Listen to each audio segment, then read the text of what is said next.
It starts with something almost invisible: heat shimmering above asphalt, a faint smell at a gas station, the quiet hum of an engine coming to life. Gasoline feels like such an ordinary part of daily life that it's easy to forget how strange it really is. You pump it, pay for it, and drive away. But where does that liquid actually come from? Not just the gas station down the road, but the true origin of gasoline itself? Let's find out, right here on History of Simple Things.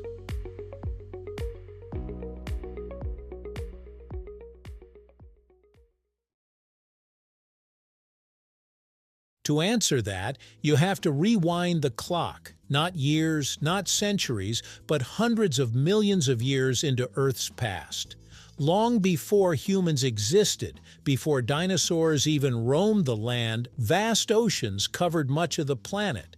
These waters teemed with microscopic plankton, algae, and tiny marine life, which absorbed sunlight and nutrients, then sank to the ocean floor when they died. Normally, when living things die, they decompose completely. Bacteria break them down, and their elements return to the environment. But in certain places, something unusual happened. The ocean floor was low in oxygen, which slowed decomposition. Layer after layer of sediment, mud, sand, minerals, buried these remains, trapping them deep underground. Over time, immense pressure built up as more layers piled on top, and the Earth's internal heat began to rise. This combination of heat and pressure transformed the buried organic material in a remarkable way. Instead of simply decaying, it underwent a slow chemical transformation. Over millions of years, the carbon-rich remains of ancient life turned into hydrocarbons, complex molecules made of hydrogen and carbon. These hydrocarbons are what we now know as fossil fuels: oil, natural gas, and coal. Crude oil, the source of gasoline, is a thick, dark mixture of hydrocarbons that seeps into porous rocks and becomes trapped beneath impermeable layers, forming reservoirs deep underground. Geologists locate these deposits using seismic surveys, then extract the oil through drilling on land or offshore. In its raw form, crude oil is dense and complex, so it must be refined before it becomes usable fuel like gasoline. Inside a refinery, crude oil is heated to extremely high temperatures and separated into different components based on their boiling points. This process, known as fractional distillation, is surprisingly elegant. As the oil heats up, lighter molecules vaporize first and rise through a tall distillation column. Heavier molecules stay lower, and by controlling temperature and pressure, refiners separate crude oil into gasoline, diesel, jet fuel, kerosene, and plastic. Gasoline itself is just one fraction of this complex mixture, but it's one of the most valuable. It's specially formulated to burn efficiently in internal combustion engines, releasing energy that powers vehicles. But even after distillation, gasoline isn't quite ready. It goes through additional treatments to improve its performance, reduce engine knocking, and meet environmental standards. Additives are mixed in to enhance stability and cleanliness. What's fascinating is that gasoline isn't a single uniform substance. It's a carefully engineered blend of different hydrocarbons designed to perform in specific ways. For example, higher-octane gasoline is more resistant to premature ignition, making it suitable for high-performance engines. This level of precision highlights how something that starts as ancient organic matter becomes a finely tuned modern fuel. Oil reserves aren't evenly distributed, forming only in regions where the right conditions existed millions of years ago.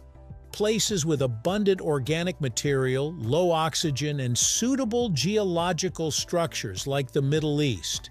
Because of this, gasoline is part of a vast global network. Crude oil may be extracted in one country, shipped across oceans, refined in another, and transported again, often traveling thousands of miles before it reaches your car. Interestingly, not all oil becomes gasoline. In fact, only a portion of crude oil is turned into fuel for cars. Other parts are used for diesel engines, aviation fuel, heating oil, and even non-fuel products like lubricants, asphalt, and petrochemicals. Many everyday items, plastic bottles, synthetic fabrics, cosmetics, and even some medicines, have origins tied back to crude oil. In a way, ancient microscopic organisms have shaped much of the modern world.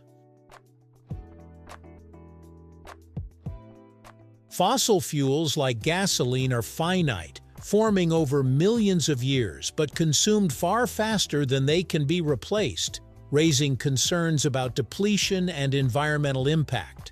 Burning gasoline releases carbon dioxide, contributing to climate change, which is why scientists are exploring alternatives like electric power, hydrogen fuel, and biofuels, aiming to match gasoline's convenience without relying on ancient carbon reserves. Gasoline carries a poetic history. The carbon in your fuel may have once been part of tiny prehistoric organisms, buried and transformed over millions of years, only to be released instantly in your engine. Even its sharp, slightly sweet smell comes from compounds like benzene and toluene, highlighting that gasoline is both a powerful fuel and a complex, potentially hazardous chemical mixture. So the next time you stand at a gas pump, it's worth pausing for a moment. That liquid flowing into your tank isn't just fuel, it's the result of ancient life, geological forces, human ingenuity, and global systems all working together. It's a story that stretches from microscopic organisms in prehistoric oceans to modern refineries and highways. Thank you for watching. If you have suggestions for our next video, feel free to share them in the comments below. We'll be sure to give you an acknowledgement for your contribution.